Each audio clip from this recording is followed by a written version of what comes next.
Chapitre 13. L'arrivée d'Hercule Poirot. Jamais je n'oublierai l'impression que me causa Hercule Poirot la première fois que je le vis. Certes, par la suite, je m'habituai à lui, mais aux premiers abords, son allure me stupéfia et ce dut être le cas pour chacun d'entre nous.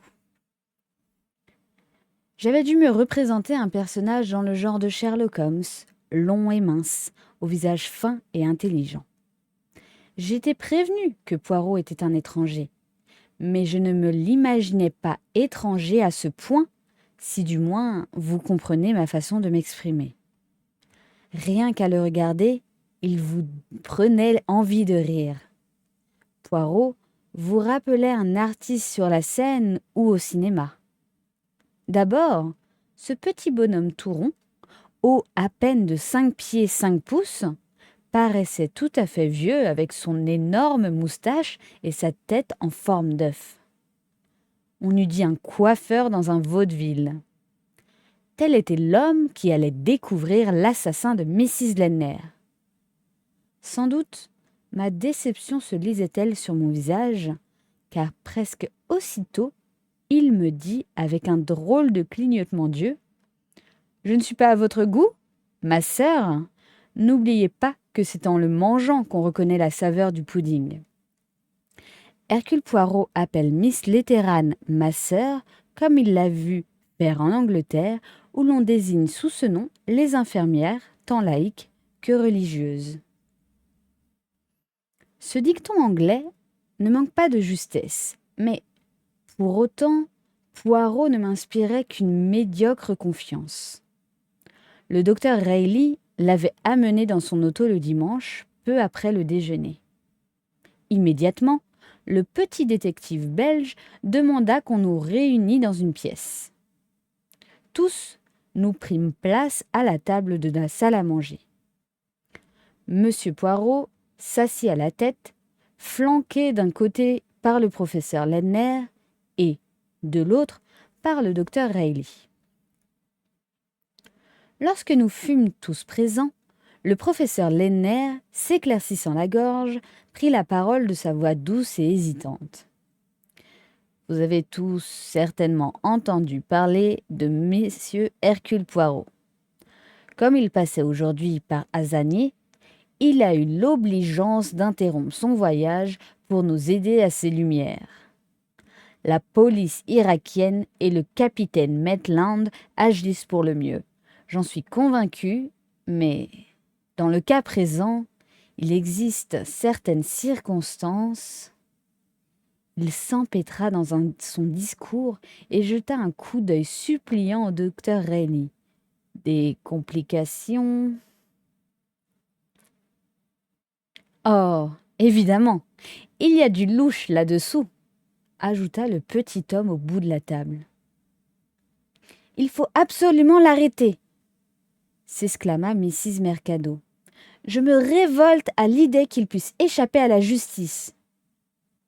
Le détective belge lui adressa un regard approbateur. L'arrêter ? Qui, madame ? L'assassin, parbleu ! Ah, l'assassin, répéta Hercule Poirot. Il s'exprimait comme si le meurtrier ne l'intéressait pas le moins du monde. Tout le monde leva les yeux sur lui et il nous regarda tous à tour de rôle. « On dirait, fit-il, que personne d'entre vous n'a jusqu'ici eu à s'occuper d'une affaire criminelle. » Un murmure général d'assentiment lui répondit. Hercule Poirot esquissa un sourire. « Il va de soi que vous l'ignorez. L'A, B, C d'une enquête. Elle comporte des corvées désagréables, extrêmement désagréables. Tout d'abord, il y a le soupçon. » Le soupçon ? Miss Johnson venait de parler. Monsieur Poirot la considéra d'un air pensif. J'eus l'impression qu'il approuvait cette interrogation. Il semblait penser : enfin, voici une femme intelligente et raisonnable. Oui, Mademoiselle, le soupçon. N'y allons pas par 4 chemins. Le soupçon pèse sur tous les habitants de cette maison, jusqu'au dernier. Le cuisinier, le marmiton, le valet de chambre, etc. Oui, et aussi sur tous les membres de l'expédition. Mrs. Mercado se leva, frémissante, les traits convulsés. Quelle audace! Comment osez-vous parler ainsi? C'est odieux, intolérable.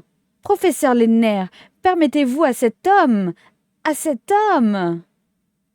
Le professeur répondit d'une voix lasse. Je vous en prie, Marie, essayez de garder votre sang-froid. Mr. Mercado se leva à son tour, les mains tremblantes et les yeux injectés de sang. Je partage la vie de ma femme. C'est une insulte, un outrage. Non, non, déclara M. Poirot. Je n'insulte personne. Je vous demande seulement de regarder les faits bien en face. D'une maison où un crime a été commis, le soupçon s'étend sur tous ses hôtes. Dites-moi, quelle preuve avons-nous que le meurtrier soit venu du dehors? Mrs. Mercato protesta. Bien sûr qu'il est venu du dehors. Cela saute aux yeux. Voyons. Elle s'interrompit, puis ajouta d'une voix plus lente. Toute autre supposition est inadmissible. Vous avez sans doute raison, madame, dit Poirot en s'inclinant. Je désire simplement vous faire comprendre comment il convient de procéder au début d'une enquête avant de chercher ailleurs l'assassin. Je veux m'assurer de l'innocence de toutes les personnes présentes. Est-ce que cela ne vous conduira pas un peu tard dans la soirée? Demanda le père Lavigny d'une voix onctueuse. La tortue, mon père, a dépassé le lièvre. Le père Lavigny haussa les épaules. Nous sommes entre vos mains, fit-il, résigné.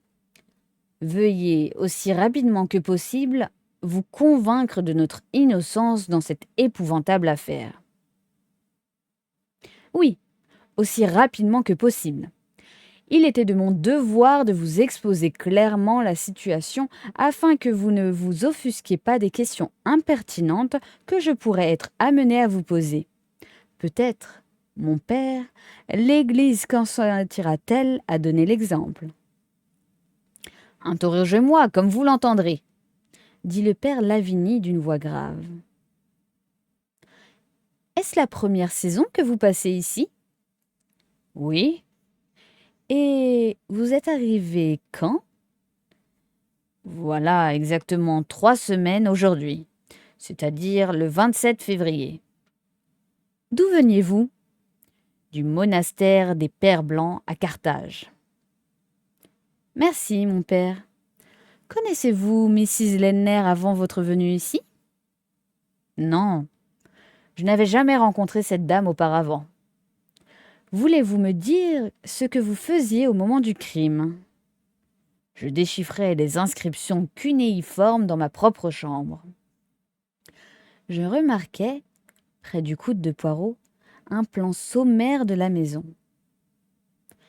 C'est bien la chambre située à l'angle sud-ouest, correspondant à celle de Mrs. Lenner, sur le côté opposé. Oui.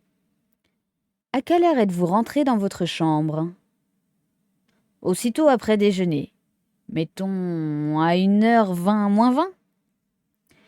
Et vous en êtes sorti quand? Un peu avant 3h. J'avais entendu la camionnette revenir puis repartir aussitôt. Cela me sembla étrange et je suis allé voir ce qui se passait. Vous êtes-vous absenté de votre chambre de 1h moins 20 à 3h?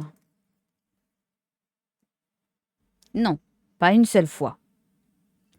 Avez-vous entendu ou vu quelque chose qui pourrait nous éclairer sur le drame? Non. Votre chambre possède-t-elle une fenêtre donnant sur la cour? Non, Les 2 fenêtres regardent la campagne. Pouviez-vous entendre ce qui se passait dans la cour? Très peu. J'ai entendu Mr. Emmott monter à la terrasse et en descendre 1 ou 2 fois. Vous souvenez-vous de l'heure? Non, je n'en ai aucune idée. Mon travail m'absorbait entièrement.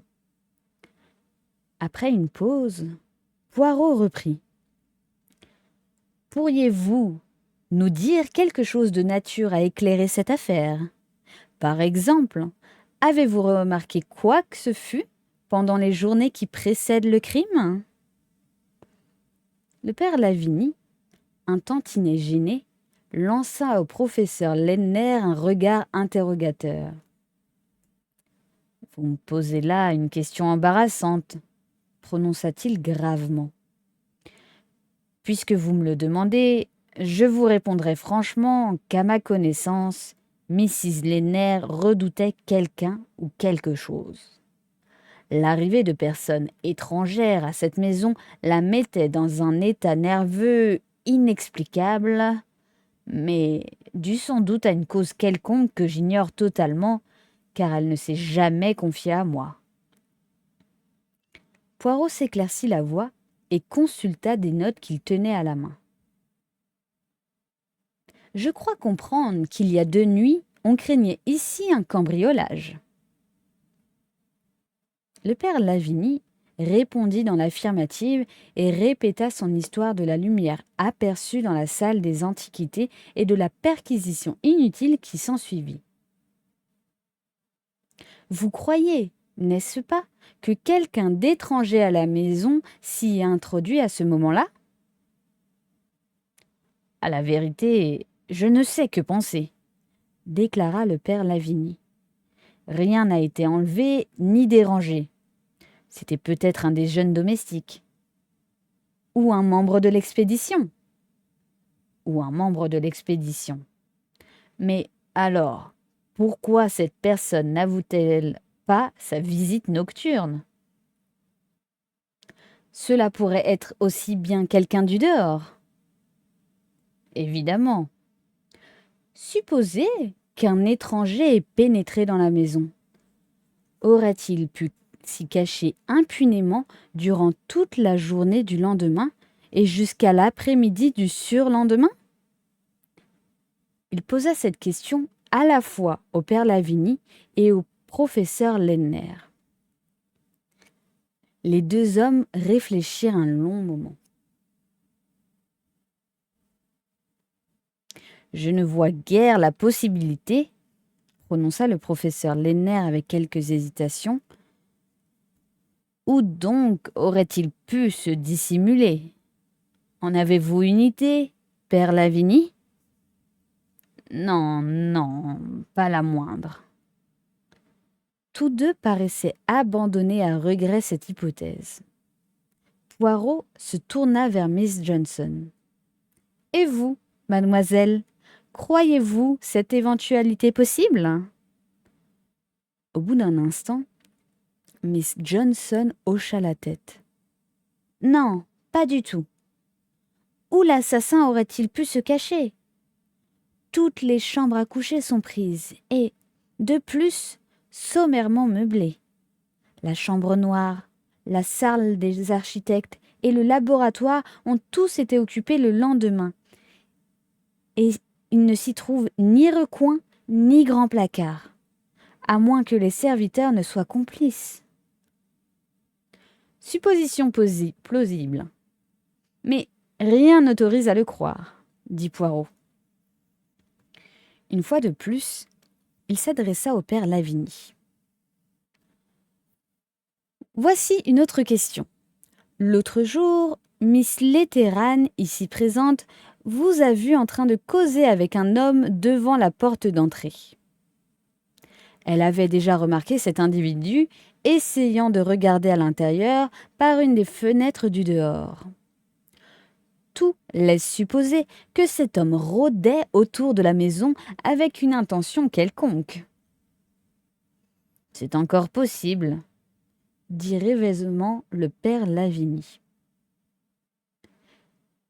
Est-ce lui qui, Le premier vous a adressé la parole. Le père Lavigny réfléchit un instant. Oui, il me semble. Oui, je me souviens, il m'a parlé le premier. Que vous a-t-il dit? Le père Lavigny sembla se livrer à un effort de mémoire. Il me demanda, je crois, si cette maison appartenait à l'expédition américaine. Puis, il fit une réflexion sur le grand nombre d'ouvriers employés aux fouilles. J'avoue que je ne saisis pas exactement ce qu'il disait, mais je m'efforçais de poursuivre la conversation afin d'améliorer mes connaissances pratiques de la langue arabe. J'espérais qu'en sa qualité de citadin, ce passant me comprendrait plus facilement que les terrassiers occupés à l'excavation. N'avez-vous point abordé d'autres sujets de conversation? Autant que je m'en souvienne, je lui dis qu'Azanieh était une ville importante, et nous tombâmes d'accord sur le fait que Bagdad était plus considérable. Il me demanda si j'étais un Arménien ou un catholique syrien, ou quelque chose dans ce genre. Poirot acquiesça d'un signe de tête. Pourriez-vous me donner le signalement de cet individu?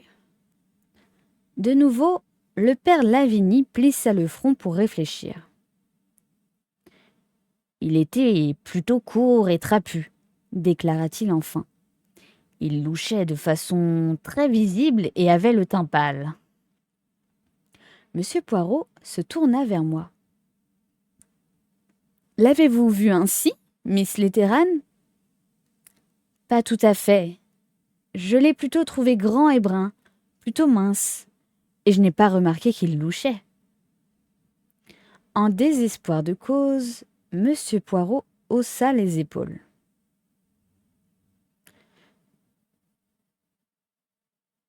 Toujours la même chose. Si vous apparteniez à la police, vous partageriez mon avis. Deux témoins donnent invariablement un signalement différent de la même personne. Ils se contredisent sur chaque détail.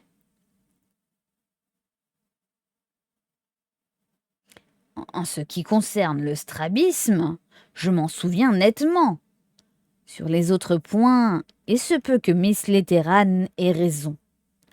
Lorsque je dis blond, je veux dire que, pour un Irakien, cet homme était blond, mais rien d'étonnant que mesdemoiselles l'ait trouvé brun. Très brun, appuyai-je, avec un sale teint olivâtre. Le docteur Reilly se mordit les lèvres en souriant. Poirot, les mains en l'air. Passons, dit-il. Nous ignorons encore l'importance qu'il convient d'attacher à la présence autour de la maison de cet inconnu, mais il faut à tout prix le retrouver. Poursuivons notre enquête. Il hésita un instant, étudia les visages tournés vers lui autour de la table, puis, d'un bref mouvement de la tête, il désigna Mr. Ritter.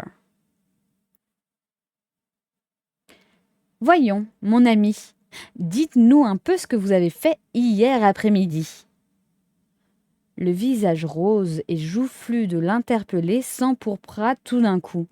« Moi? Oui, vous? D'abord, votre nom et votre âge. » Carl Ritter, 28 ans. Américain, n'est-ce pas? Oui, de Chicago.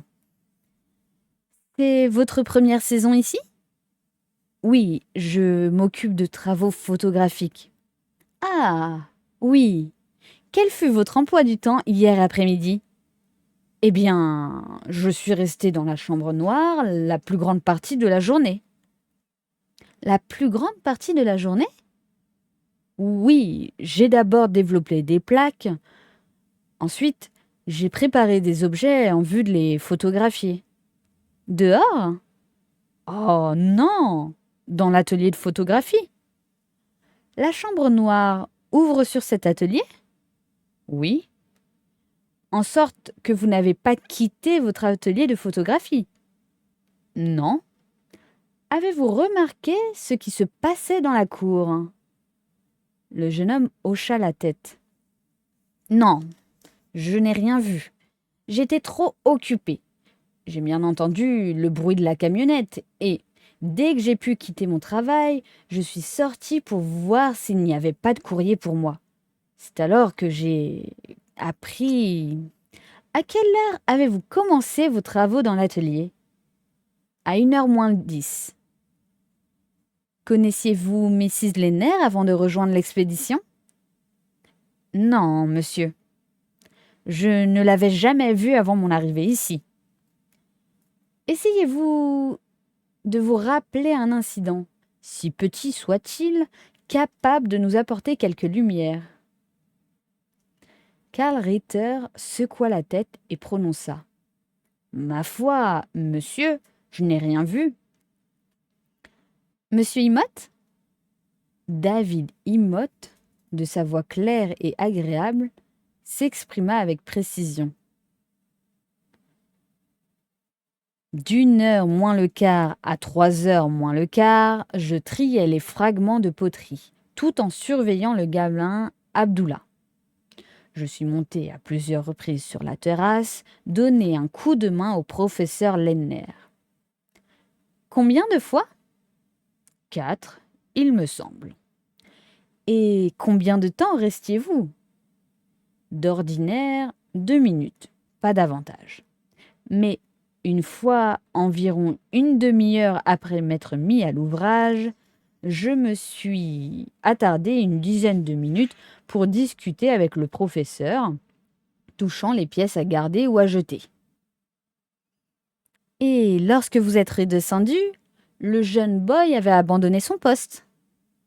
Oui, furieux, je l'ai rappelé et il est réapparu par la porte voûtée. Il était allé bavarder avec ses camarades. C'est le seul moment où il ait quitté son travail? Je l'ai envoyé à 1 ou 2 occasions sur la terrasse porter des poteries. Poirot dit d'un ton grave. Inutile, monsieur Imott, de vous demander si, durant ce temps, vous avez vu quelqu'un entrer ou sortir de la chambre de Mrs. Lenner. Mr. Imott s'empressa de répondre. Je n'ai vu absolument personne. Nul n'est venu dans la cour pendant mes 2 heures de travail. Et, autant que vous vous souveniez, il était 1h30 lorsque vous et le boy vous êtes absentés, laissant la cour déserte. Il ne devait pas être loin de cette heure-là. Je ne saurais préciser davantage. Poirot se tourna vers le docteur Reilly. Ces renseignements concordent assez bien avec vos déclarations sur l'heure de la mort, docteur? Monsieur Poirot caressa ses grandes moustaches bouclées. Parfaitement, acquiesça le médecin. Nous pouvons, ce me semble, conclure que Mrs. Lenner a trouvé la mort pendant ces 10 minutes. Chapitre 14. Un de nous. Une légère pause, au cours de laquelle sembla déferler dans la pièce une vague d'horreur. Pour la première fois, à ce moment, je prêtais crédit à l'hypothèse du docteur Reilly. J'eus l'impression nette que l'assassin se trouvait parmi nous, dans cette salle à manger et en train d'écouter. Un de nous? Sans doute, Mrs. Mercado en eut-elle également l'intuition, car elle poussa un petit cri aigu. « C'est plus fort que moi !» sanglota-t-elle. « C'est si terrible !» « Courage, Marie !» lui dit son époux. Il nous regarda en manière d'excuse. « Elle est si sensible !» ajouta-t-il. « Elle prend tellement les choses à cœur. » J'aimais tant Louise, soupira Mrs. Mercado. Je ne sais pas si mes sentiments se trahirent sur mes traits, mais je m'aperçus soudain que Monsieur Poirot me dévisageait et que ses lèvres esquissaient un sourire. Je lui répondis par un regard froid et, aussitôt, il reprit l'interrogatoire. Veuillez me dire, madame, de quelle façon vous avez passé l'après-midi d'hier. Je me suis lavé la tête, pleurnicha Mrs. Mercado. C'est affreux de penser que pendant ce temps, je vaquais à mes occupations, toute joyeuse, sans rien soupçonner. Vous vous trouviez dans votre chambre? Oui. Vous n'en êtes pas du tout sorti? Non, pas avant l'arrivée de la camionnette. Le bruit me fit quitter ma chambre et j'appris tout de suite ce qui venait de se passer. Oh, que c'est affreux! Et avez-vous été surprise? Mrs. Mercado cessa de gémir et ouvrit des yeux fulgurants de colère. Monsieur Poirot, que dites-vous? Insinuerez-vous ce que je dis, madame? Simplement que, d'après vos déclarations, vous aimiez beaucoup Mrs. Lenner et qu'elle a pu vous faire des confidences. Oh, je comprends. Non, non, cette chère Louise ne m'a jamais rien confié. Du moins, rien de précis. J'ai remarqué sa nervosité et son air inquiet. En outre, elle racontait des faits étranges, des mains frappant à sa fenêtre. Que sais-je encore? Des imaginations, disiez-vous? Avançai-je, incapable de garder davantage le silence. Je constatai avec satisfaction son embarras soudain. Une fois de plus, Monsieur Poirot lança dans ma direction un coup d'œil amusé. Il résuma d'une façon méthodique. Ce qui revient à dire, madame, que vous vous laviez les cheveux, que vous n'avez rien vu ni rien entendu. Vous souvenez-vous de quelques détails capables de nous aider en quelque chose? Mrs. Mercado ne prit même pas le temps de réfléchir. Non, pas le moindre détail. Pour moi, tout cela est bien mystérieux. Mais, à mes yeux, un fait demeure certain, le meurtrier est venu du dehors. C'est l'évidence même. Poirot se tourna vers son mari. Et vous, monsieur, qu'avez-vous à dire? Mr. Mercado sursauta nerveusement. Il tira sa barbe d'un air gêné. Sans aucun doute, l'assassin venait de l'extérieur. Lequel d'entre nous aurait pu faire du mal à Mrs. Lenner? Elle était si bonne, si aimable. Il hocha la tête. Celui qui l'a tuée était un monstre. Oui, un monstre. Et vous, monsieur, comment avez-vous passé l'après-midi d'hier? Moi? Il regarda dans le vide. Vous étiez dans le laboratoire, Joseph, lui souffla sa femme. Ah oui, en effet, en effet. J'accomplissais ma tâche habituelle. À quelle heure y êtes-vous allé?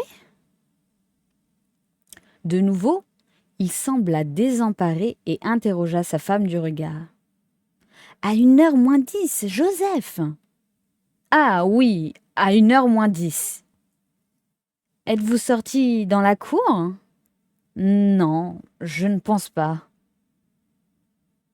Non, je suis sûre de ne pas être sorti une seule fois. À quelle heure avez-vous appris le drame? Ma femme est venue m'en informer. Cette affreuse nouvelle me révolta. Je ne pouvais y croire. Encore maintenant, j'ai de la peine à me figurer que c'était vrai. Soudain, il se mit à trembler. C'est horrible, horrible. Mrs. Mercado s'empressa auprès de lui. Oui, oui, Joseph. Nous sommes tous chagrinés, mais nous ne devons pas nous abandonner à notre douleur. N'aggravons pas les souffrances de ce pauvre professeur Lenner. Un spasme nerveux contracta les traits du professeur et j'en conçus que toutes ces démonstrations lui étaient pénibles. Il lança un regard vers Poirot, comme pour le supplier de poursuivre. « Miss Johnson !» dit aussitôt le détective. « Je crains de ne pouvoir vous apprendre grand-chose. » La voix distinguée de la vieille demoiselle nous reposa après les intonations perçantes de Mrs. Mercado. Elle continua. « Je travaillais dans la salle commune, prenant des impressions sur plasticine de cachets cylindriques. »« Et vous n'avez rien vu ni rien entendu ?»« Non, monsieur. » Poirot la fixa un instant des yeux. Tout comme la mienne, son oreille avait surpris dans sa voix une faible indécision. « Êtes-vous bien certaine, mademoiselle ? Un vague souvenir ne se présente-t-il pas à votre esprit ? » « Non, vraiment non. Quelque chose que vous avez vu, du coin de l'œil, disons, à votre insu. »« Non, je vous l'assure. »« Alors, quelque chose que vous avez entendu ? » ?»« Oui, quelque chose que votre oreille aurait perçu sans bien s'en rendre compte. » Miss Johnson émit un petit ricanement. « Vous insistez un peu trop, monsieur Poirot. On dirait que vous voulez me faire dire des choses qui n'existent peut-être que dans mon imagination. » « Alors, il y aurait donc quelque chose dans votre imagination ?» Miss Johnson répondit lentement en pesant chacune de ses paroles. « Je me suis imaginé depuis qu'à un certain moment de l'après-midi, j'ai entendu un faible cri. J'ose même déclarer que j'ai véritablement entendu un cri. Toutes les fenêtres de la salle commune étaient ouvertes. On y entendait tous les bruits que font les indigènes travaillant dans les champs d'orge. Mais depuis, je me suis mis en tête que j'avais entendu crier Mrs. Lenner. Je me reproche vivement de n'avoir pas bougé.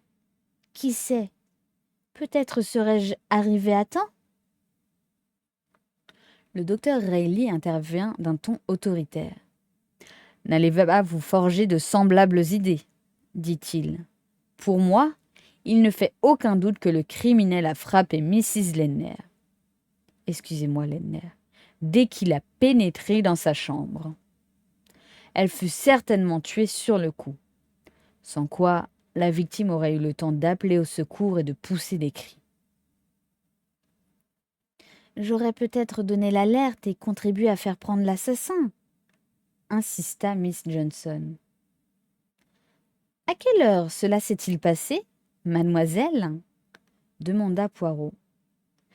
Vers 1h30 ? Oui, à peu près à cette heure-là. Il réfléchit un instant. Cela concorderait bien, énonça Poirot, pensif. N'avez-vous pas entendu un autre bruit ? D'ouverture ou d'une fermeture d'une porte, par exemple ? Miss Johnson secoua négativement la tête. Non, je ne me souviens d'aucun bruit de ce genre. Vous étiez assise à une table, sans doute. De quel côté étiez-vous tournée ? Vers la cour ? Vers la salle des antiquités ? Du côté de la véranda ou de la campagne ? J'étais assise en face de la cour.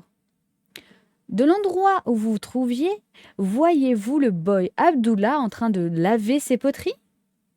Oui, lorsque je levai les yeux, mais je portais toute mon attention sur mon ouvrage. Toutefois, si quelqu'un était passé sous les fenêtres de la cour, vous l'auriez remarqué ? Oui, j'en suis presque certaine. Et vous n'avez vu personne ? Non. Et si vous étiez passé au milieu de la cour, vous en seriez aperçu ? Je n'en sais rien. Peut-être que non, à moins qu'à ce moment précis, je n'eusse regardé par la fenêtre. Vous êtes-vous rendu compte que le jeune Abdullah avait quitté son travail pour rejoindre au dehors les autres serviteurs? Non, 10 minutes, soupira Poirot. C'est funeste 10 minutes. Un court silence régna. Brusquement, Miss Johnson leva la tête et dit: Sans le vouloir, monsieur Poirot, je crains de vous avoir induit en erreur. Après réflexion, je ne crois pas qu'il me soit possible d'entendre, de l'endroit où je me trouvais, un cri provenant de la chambre de Mrs. Ledner. La salle des antiquités est située entre ces deux pièces et, nous le savons, ses fenêtres étaient fermées. Quoi qu'il en soit, tranquillisez-vous, mademoiselle, lui dit Poirot avec bienveillance. Ce détail n'offre guère d'importance. Non, bien sûr, je le sais, mais voyez-vous, personnellement, j'y attache quelque portée parce que j'aurais peut-être pu faire quelque chose. Je vous en prie, ne vous tourmentez pas, chère Anne, lui dit le professeur Ledner d'un ton affectueux. Soyez raisonnable. Vous avez sans doute entendu un paysan arabe appeler un de ses compagnons dans les champs. Miss Johnson rougit légèrement devant la sollicitude du professeur envers elle. Des larmes jaillirent même de ses yeux, puis elle détourna la tête et parla d'une voix plus rude que de coutume. Oui, sans doute. Après un pareil drame, on se figure des choses qui ne sont jamais arrivées. Une fois de plus, Poirot consulta son carnet. Nous approchons de la fin. Monsieur Carey? Mr. Carey s'exprima lentement et d'un ton monotone. Je ne crains de ne pouvoir rien ajouter d'intéressant à ce que vous savez déjà. Je travaillais aux fouilles. La nouvelle me parvint à cet endroit. Et vous ne voyez rien qui se soit produit durant les journées précédant immédiatement le meurtre? Rien du tout. Monsieur Coleman? Je suis tout à fait en dehors de cette histoire, dit Mr. Coleman avec, dans la voix, peut-être une ombre de regret. Hier matin, je me suis rendu à Hasanier, chercher l'argent nécessaire à la paye de mes ouvriers. À mon retour, Emmott m'apprit ce qui s'était passé et je remontai en camionnette pour aviser la police et le docteur Reilly. Et auparavant? L'atmosphère était un peu troublée, comme vous le savez. Il y a eu d'abord l'incident de la salle d'antiquité, puis des têtes et des visages apparurent à la fenêtre. Vous en souvenez-vous, monsieur? Ajouta-t-il en s'adressant au professeur Ledner, qui acquiesça d'un signe de tête. À mon avis, vous ne tarderez pas à découvrir qu'un individu s'est introduit ici du dehors. Un type astucieux, s'il en fut. Poirot l'observa quelques instants en silence. « Êtes-vous anglais, monsieur Coleman ?» lui demanda-t-il enfin. « 100%, monsieur. Voyez la marque de fabrique. Garantie sans facture. » « C'est votre première saison ? » ?»« Parfaitement, monsieur. »« Vous vous passionnez pour l'archéologie ? » Cette question sembla causer à Mr. Coleman un certain embarras. Il rougit légèrement et lança au professeur Ledner le regard confus d'un écolier pris en faute. « Certes, cette science est intéressante au plus haut point, balbutia-t-il. Toutefois, je n'en suis pas très féru. » Il s'interrompit et Poirot n'insista pas. Il tapota machinalement sur la table à l'aide de son crayon et ramena méticuleusement devant lui un encrier. Pour le moment, nous pouvons, je crois, nous en tenir là. Si quelqu'un, par la suite, se souvenait d'un détail qui lui aurait échappé durant ses préliminaires d'enquête, qu'il n'hésite pas à venir me consulter. Maintenant, je désirerais m'entretenir en particulier avec le professeur Ledner et le docteur Reilly. Ce fut comme un signal de lever la séance. Tous nous quittâmes nos sièges et, l'un après l'autre, gagnâmes la porte. J'allais sortir à mon tour quand une voix me rappela. « Mademoiselle Letteran, voulez-vous avoir l'obligeance de rester aussi ?» me demanda Monsieur Poirot. « Votre présence peut nous être précieuse. » Je rebroussai chemin et repris ma place à la table. Chapitre 15. Poirot suggère une idée. Le docteur Reilly se était levé et, quand tout le monde fut dehors, il repoussa la porte avec soin. Puis, après un coup d'œil à Poirot, il ferma une des fenêtres donnant sur la cour et demeurée ouverte. Ensuite, il se rassit comme les autres. « Bien, dit Poirot, nous sommes à présent en petit comité privé et pouvons parler librement. Nous avons entendu ce que chaque membre de l'expédition avait à nous révéler Mais dites-moi, ma sœur, à quoi songez-vous en cet instant ?» Je me mis à rougir. Impossible de nier le fait. Ce drôle de petit bonhomme avait le regard pénétrant. Il avait vu la pensée qui venait de m'effleurer. Peut-être mon visage avait-il exprimé trop clairement le fond de mon esprit. « Oh, ce n'est rien, » dis-je avec hésitation. « Allons, nurse, ne faites pas attendre le spécialiste, » encouragea le docteur Reilly. « Vraiment, ce n'est rien. Il me passait seulement par la tête l'idée que, si quelqu'un connaissait ou suspectait quelque chose, il lui était difficile de parler devant les autres, et particulièrement devant le professeur Lenner. » À ma surprise, M. Poirot approuva d'un vigoureux mouvement de tête. « Absolument, absolument. Ce que vous dites là est très juste, mais je vais vous donner mon explication. Cette réunion avait un but.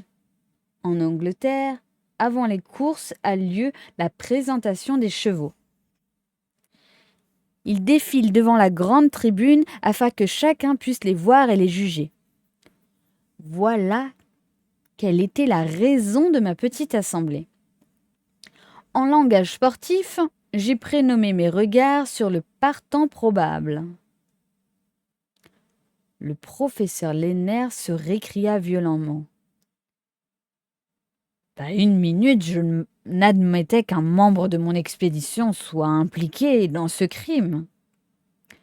Puis se tournant vers moi, il me dit d'une voix autoritaire. « Nurse, je vous serais reconnaissant de bien vouloir dire à Monsieur Poirot exactement ce qui s'est passé entre ma femme et vous, voilà 2 jours. » Obéissant à cette injonction, je débitais mon histoire, essayant autant que possible de me rappeler textuellement les termes employés par Mrs. Lenner.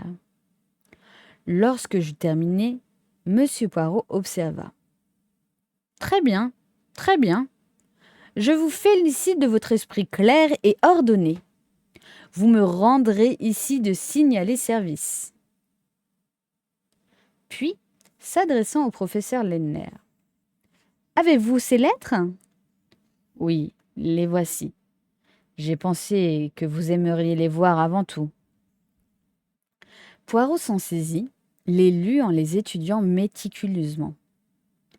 Je m'attendais à ce qu'il les saupoudrât et les examinât au microscope, mais je fus bien déçu.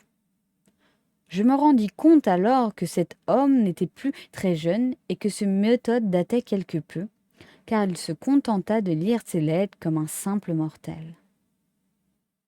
Sa lecture terminée, il les posa devant lui et tout sauta. « Maintenant, dit-il, mettons de l'ordre dans nos idées. La première de ces lettres fut reçue par Mrs. Lenner peu de temps après son mariage avec vous en Amérique. Il lui en était parvenu d'autres qu'elle avait détruites. La première lettre fut suivie d'une seconde et, quelque temps après, vous échappâtes tous deux à une asphyxie par le gaz. Ensuite, vous voyageâtes à l'étranger et pendant presque 2 ans, ces lettres cessèrent. Puis, au début de votre saison ici, c'est-à-dire durant ces dernières 3 semaines, elles réapparurent. Est-ce exact? Parfaitement exact. Voyons, votre femme, constamment en proie à une peur panique, vous avez cru devoir consulter le docteur Reilly et engager une infirmière, en l'espèce Miss Letteran, pour tenir compagnie à votre femme et apaiser ses craintes. Oui.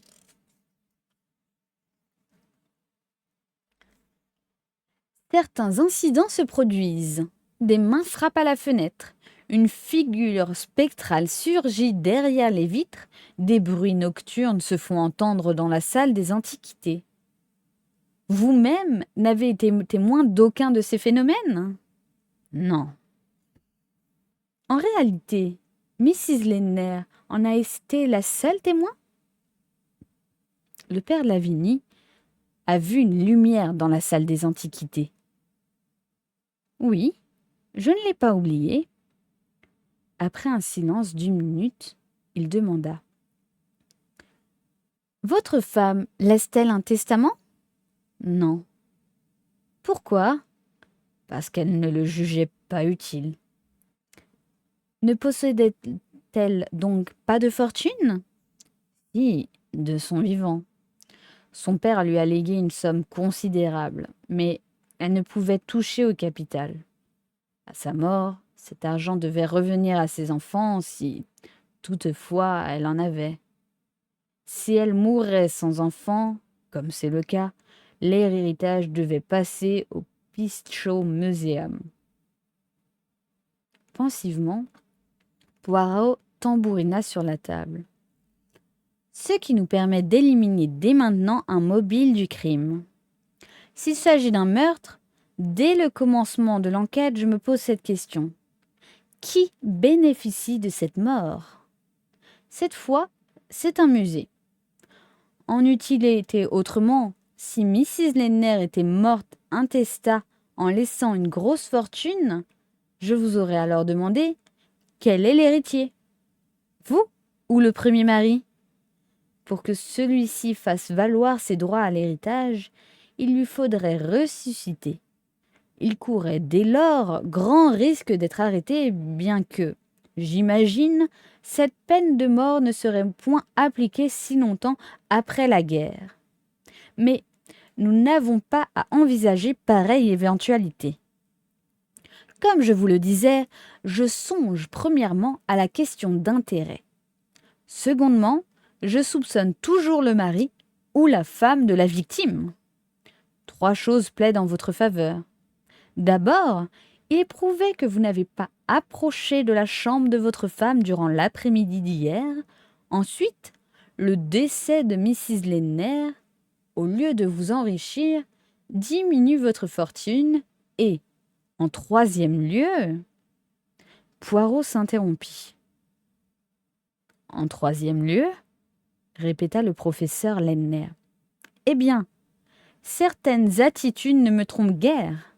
Professeur Lenner, l'amour que vous éprouviez pour votre femme était la grande passion de votre vie, n'est-ce pas? Le professeur répondit simplement. Oui. Alors, poursuivons, dit Poirot. Hâtons-nous, ou nous n'en viendrons jamais à bout, observa le docteur Reilly avec impatience. Poirot lui lança un regard chargé de reproches. Mon ami, prenons notre temps. Dans un crime comme celui-ci, tout doit être envisagé avec ordre et méthode. Quelle que soit l'affaire qu'il m'occupe, je ne m'éloigne jamais de cette règle. Ayant écarté plusieurs éventualités, nous arrivons à un point très important. Il est essentiel de jouer carte sur table. Rien ne doit demeurer caché. C'est entendu, dit le docteur Reilly.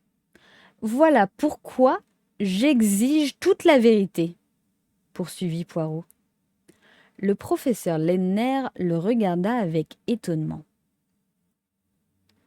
Je vous assure que je vous ai tout révélé, absolument tout ce que je savais. Je ne vous cache rien. Professeur Lennner, réfléchissez bien. Vous ne m'avez pas dit tout. Mais si, aucun détail ne m'a échappé. Il paraissait angoissé. Poirot hocha la tête. Vous ne m'avez pas expliqué, par exemple, pourquoi avez-vous installé Miss Letteran dans la maison? Le professeur Lennner parut décontenancé. Je vous l'ai déjà déclaré. La nervosité de ma femme, ses peurs. Poirot se pencha en avant. D'un geste lent, il leva et abaissa son index. Non, non et non. Il existe une autre raison. Votre femme court un danger, on la menace de mort.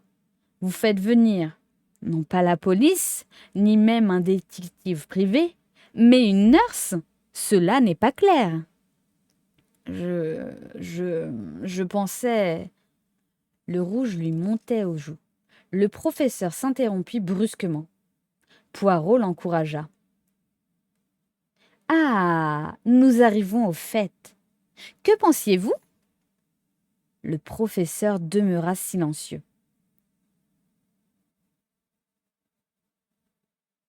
Vos déclarations me semblent jusqu'ici très plausibles, sauf cette question de la nurse. Pourquoi une nurse? Il ne saurait y avoir qu'une seule réponse. Personnellement, vous ne croyez pas votre femme en danger. Poussant un cri, le professeur Lennner s'effondra.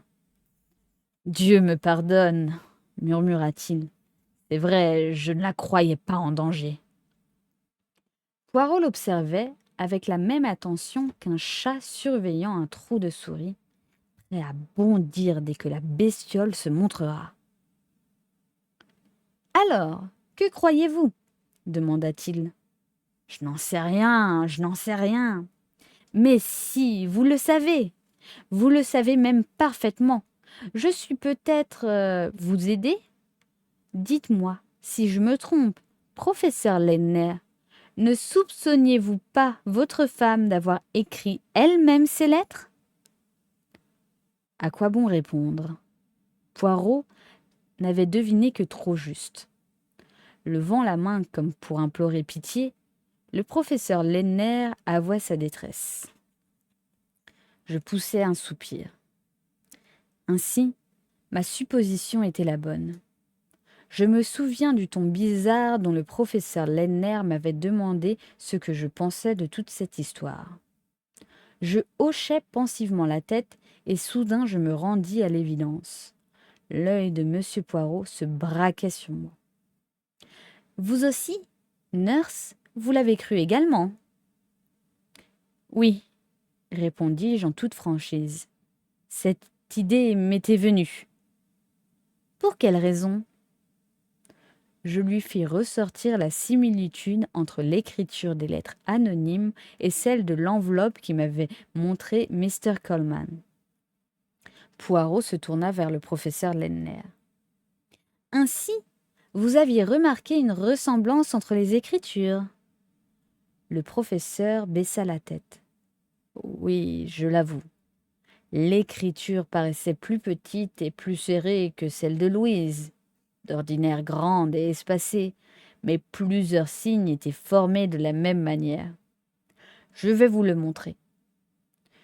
D'une poche intérieure de son veston, il tira quelques lettres et en choisit une qu'il tendit à Poirot. C'était une lettre que lui avait écrite sa femme. Poirot la compara soigneusement avec les lettres anonymes. « En effet, murmura-t-il, dans les deux cas, les S et les E se ressemblent. Je ne suis pas expert en graphologie et n'oserais me prononcer à coup sûr. Du reste, je n'ai jamais vu deux graphologues s'accorder sur un point quelconque. Mais, en attendant, je puis affirmer que l'analogie entre les deux écritures reste frappante. il est probable que toutes ont été écrites par la même personne. Cependant, rien n'est certain et nous hâtons pas de conclure sans preuve. Se renversant sur le dossier de sa chaise, il ajouta d'un air pensif. 3 hypothèses s'offrent à nous. Premièrement, la similitude des écritures n'est que pure coïncidence. Deuxièmement, ces lettres de menace ont été écrites par Mrs. Lenners pour quelque raison inconnue de nous.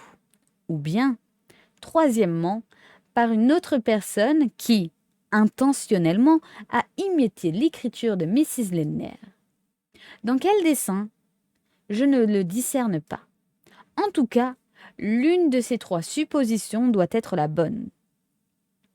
Il réfléchit un instant, puis, se tournant vers le professeur Lenners, il lui demanda, de son air toujours préoccupé.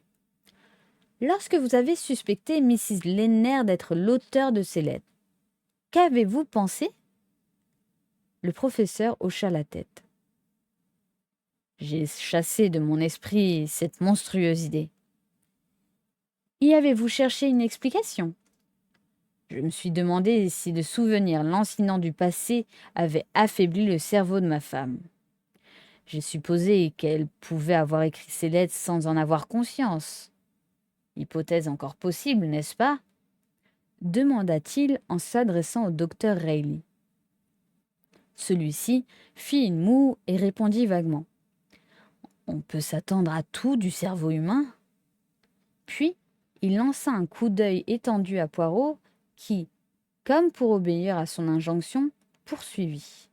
« Les lettres ne manquent pas d'intérêt, déclara-t-il. Mais nous ne devons pas nous arrêter là. Selon moi, 3 solutions se présentent. » 3? Oui. Première solution, la plus simple. Le premier mari de votre femme est encore vivant. Il lui adresse des menaces, puis les met à exécution. Si nous acceptons cette version, notre tâche consiste à découvrir comment il a pu entrer et sortir sans être vu. Deuxième solution, Mrs. Lenners, pour des raisons personnelles, raisons sans doute plus faciles à comprendre pour un praticien que pour un profane, s'écrit à elle-même des lettres de menace. Cette asphyxie par le gaz serait échafaudée par elle.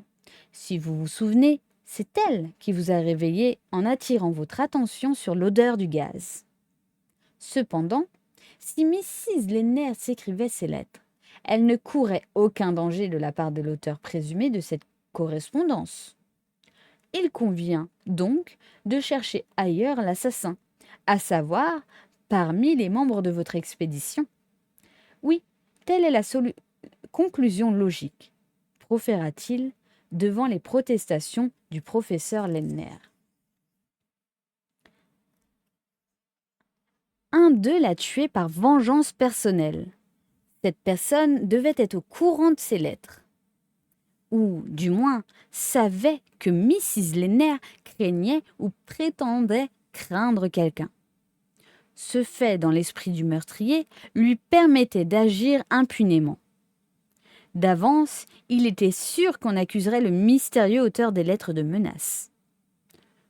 Une variante de cette dernière solution consisterait à admettre que le meurtrier connaissait le passé de Mrs. Lenners, aurait lui-même écrit les lettres. Mais, en ce dernier cas, pourquoi le criminel aurait-il imité l'écriture de Mrs. Lenners, puisqu'il égarait les soupçons en laissant supposer que ces lettres venaient du dehors? La troisième hypothèse est, à mon avis, la plus intéressante. J'inclinerais à croire que ces lettres de menace proviennent du premier mari de Mrs. Lenners ou de son jeune frère qui doit effectivement faire partie de l'expédition.